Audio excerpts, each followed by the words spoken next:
Let's talk about your flexible structure in terms of your protocols. Protocols are another layer to your flexible structure in addition to what we talked about, which was your environment. Remember how your flexible structure means that it has to be flexible enough so that when you have unexpected earthquakes in your lives, such as daily distractions from your family life, from your business, or any other things that come up during the day, that the rest of your systems do not just crumble and fall. Instead, your structure helps you move along with the earthquake, and the rest of your system moves along with you flexibly. Protocols that we're talking about will involve evening and morning protocols. For today, we'll talk about the evening protocols first because your day actually starts the night before. This actually came to me when my son and I were homeschooling and trying to figure out his schedule for his homeschool. I wanted him to wake up at a certain time, and so we had to go trace back as to how can we ensure that he's optimal for the day. And it ended up being having to go back the night before to make sure that he's set up for success the following day. That's why your day starts the night before. So we're going to talk about the evening protocols first for us ADHD mompreneurs because it is so important to have that down. So right now we'll talk about the evening protocol and I'll share with you mine. Again, repetition is key to learning. That's why I repeat certain concepts. And one of the concepts I want to repeat is you have to fit your solution to your specific problem, your specific ADHD. Each ADHDer is different from another ADHDer. My evening protocol might work for you, or it might not, or some of it might work for you and some do not. So adjust it accordingly.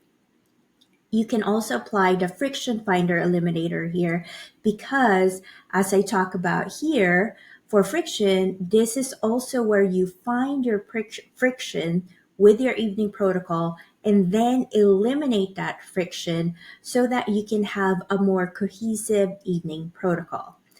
Now, with the evening protocol for ADHD moms, let's be honest, our evening protocol starts after our kids sleep, and that's perfectly okay.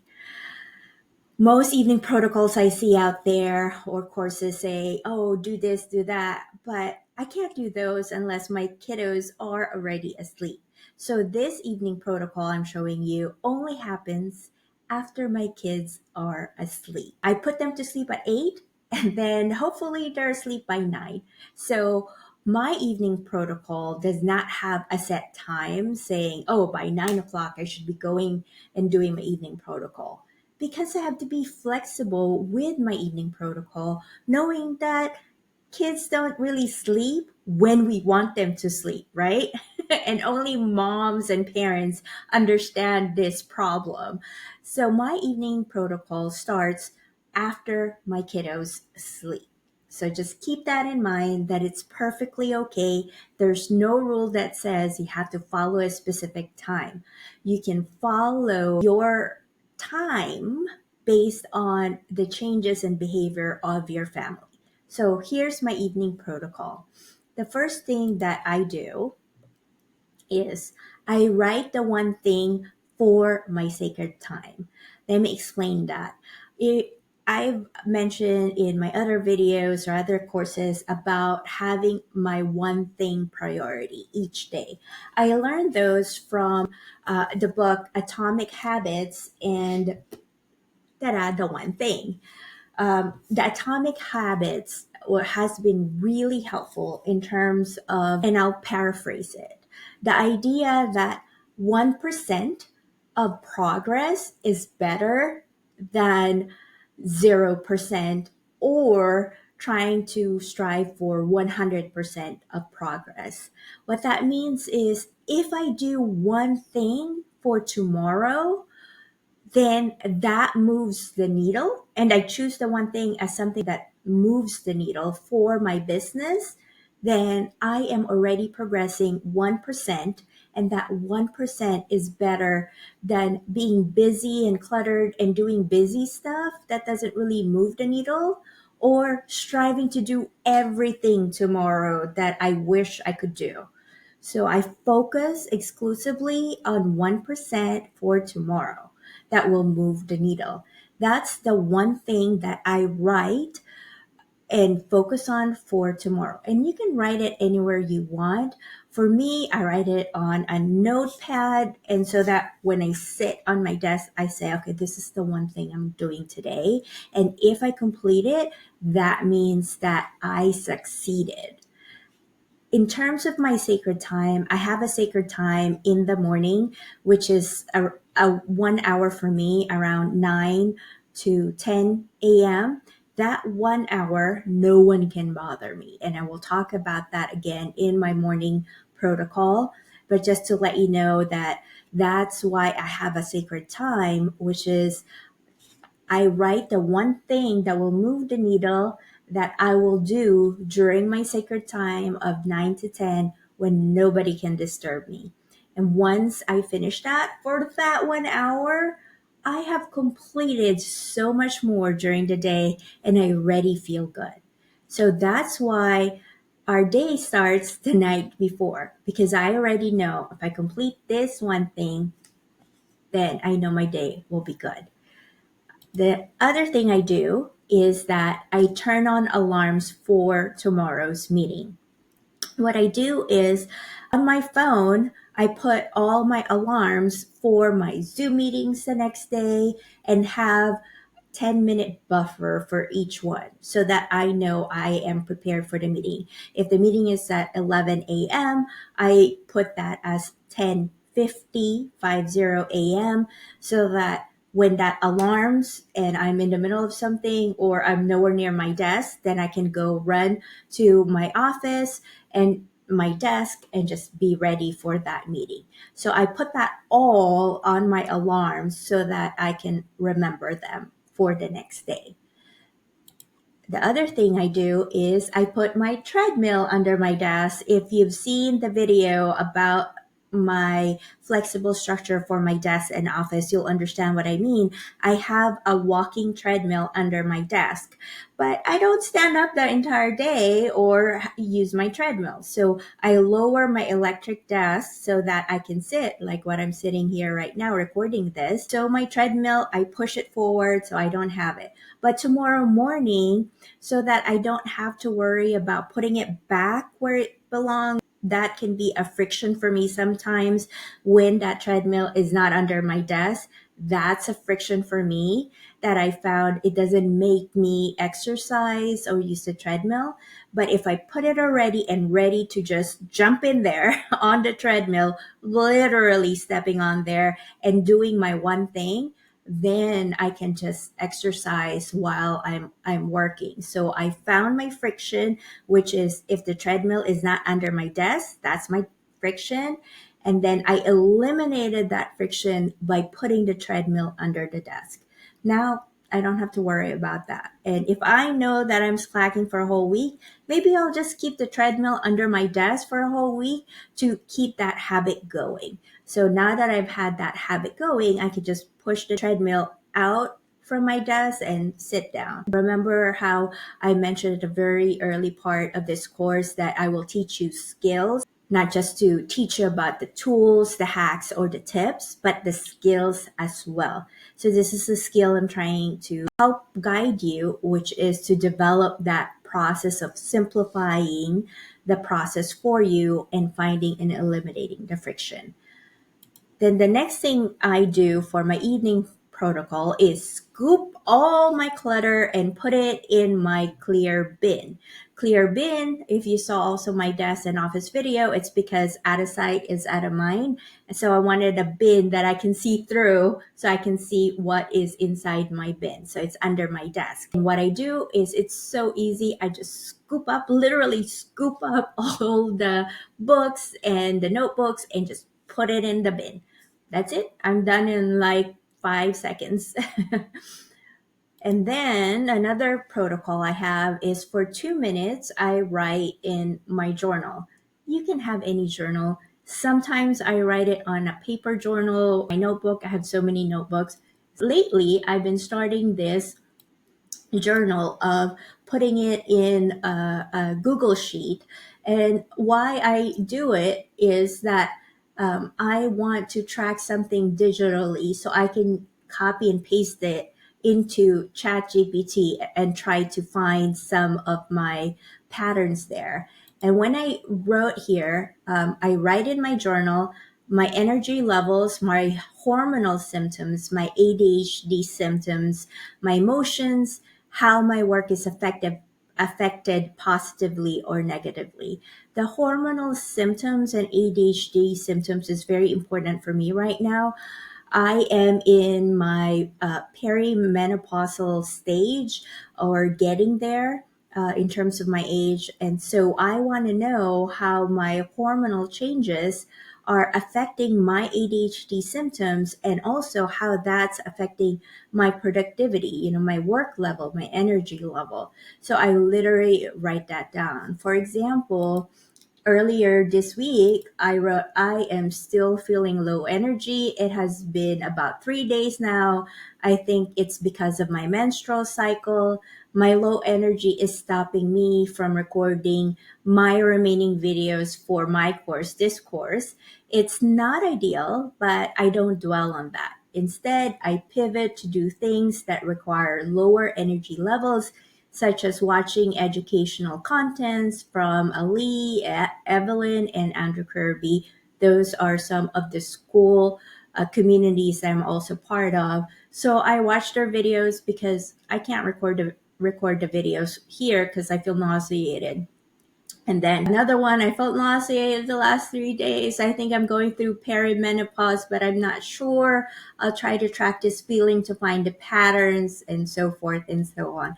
And I even have emojis on how I feel. If you know me, I love emojis. So this is a quick reminder for me of days that I feel good and not good. But for us, ADHD women, girls and women, we really need to track down our hormones as well, our hormonal changes, because our menstrual cycle affects our ADHD symptoms. So the more estrogen we have, or the less estrogen we have, affects our ADHD symptoms. So just keep that in mind, especially if you're no longer having your menstrual cycle, like perimenopause or menopause, or even after menopause or old age. Just keep in mind how your hormones are changing per day or per week so that you can see patterns. For me, there would be like 1 week where my energy level and depression hits me, and I know it's because of my menstrual cycle, that for 1 week or 3 to 4 days I might be out and unable to like really be as productive, 100% productive. Maybe my productivity level is at 20% or even 10. And I give myself grace and say, okay, that's okay. I know this is the week that I won't be productive. And so I plan accordingly on my calendar so that the first, let's say, 3 weeks, that's where I'm productive. So I go ahead and schedule Zooms and all meetings there. And then the last week where I have my, unproductive times or days, I don't schedule Zoom meetings there, or I reschedule them if I accidentally scheduled something. But I make sure that I don't do anything there and put too much pressure on myself, because I give myself permission to rest. That's my body saying, okay, I can't do it. And it's fine. It's perfectly fine. Also, my medications change accordingly based on my hormonal levels. A few months back, I had my medication, I had to add an additional dosage of my stimulant around my menstrual cycle because my ADHD symptoms were just worse around that time. And so during my cycle, I have an extra dose of my stimulant, and then after my menstrual cycle, I don't need that extra dose anymore. So those are the things that I have to keep track of, and I only realized that by doing the journal. So try to journal your hormonal changes, your ADHD symptoms, your energy level, even just for 1 month. I know it's hard to even just do 1 month. Do it week by week, at least, if that's easier for you. But that knowledge you can then take for the next month as well. And then another protocol I have, very important, I sleep by 10 p.m. I need 7 to 8 hours of sleep. There's this book called Why We Sleep. It was a book recommended by Bill Gates as one of the books that list of books that he read one year. And I read the book, and it's the science of why we need 7 to 8 hours of sleep. Bill Gates says after reading that book, he now sleeps. So I can completely understand. I don't have the book easily handy with me, but I'll put that in the link to give you an idea of why. And so that mentality before, where you got to work, and only have 5 hours of sleep, of how millionaires only sleep 5 hours, because they maximize their time, they're always awake. So you're behind if you sleep 8 hours. No, that's really contrary. You really need the sleep, especially for us ADHDer, so that we can have a more positive cognitive flow in our brain, because that affects us the next day. If I don't get enough sleep the night before, the next day, my executive functions are way down. I've recognized that because I also put that in my journal. So if you notice that for yourself as well, keep your sleep in mind. And if you can guard that sleep and have enough sleep for yourself, do that. I know there are some moms that work at night. That's really tough. And I'm sure you're trying to figure out how to manage that. So if you can get naps during the day and get some sleep to recover those lost sleep, that is helpful as well. And that book of Why We Sleep might be helpful as well for you to read, as to how you can navigate the lack of sleep there. So all of these evening protocol that I showed you, sometimes I get all of them done for the evening. There are times when I don't get them done because my kiddos won't sleep, or I fall asleep with my kids because I'm so exhausted during the day. And you know what? That's okay. Falling off 1 day, 2 day, it's fine. The point is getting back on and learning from that. And even if I don't do my evening protocol the night before, the things that I prioritize is writing my one thing, or knowing the one thing, so that I have clarity the next day as to what I need to do, or turning on the alarms for the next meeting. If I happen to fall asleep after my kids sleep, the next morning I turn on my alarms and remember to do that. I don't need to put my treadmill all the time. I don't need to scoop the clutter of the bin all the time. I don't need to write the journals all the time. I do need to sleep by 10 p.m., but sometimes when I hyper focus and I really need to take advantage of that energy level that I have, then I won't sleep at 10, but I'll understand that the next day my executive function might not be at its 100%, or I might need to sleep after I take my kids to school. So just keep that in mind, and the self-awareness you'll have will help you with your evening protocol, especially when you use the idea of friction, finding and eliminating your friction the night before. Whatever is stopping you from creating that ideal evening protocol, eliminate it, will help you with your morning protocol and to set you up for success the next day. I'll see you in the next video.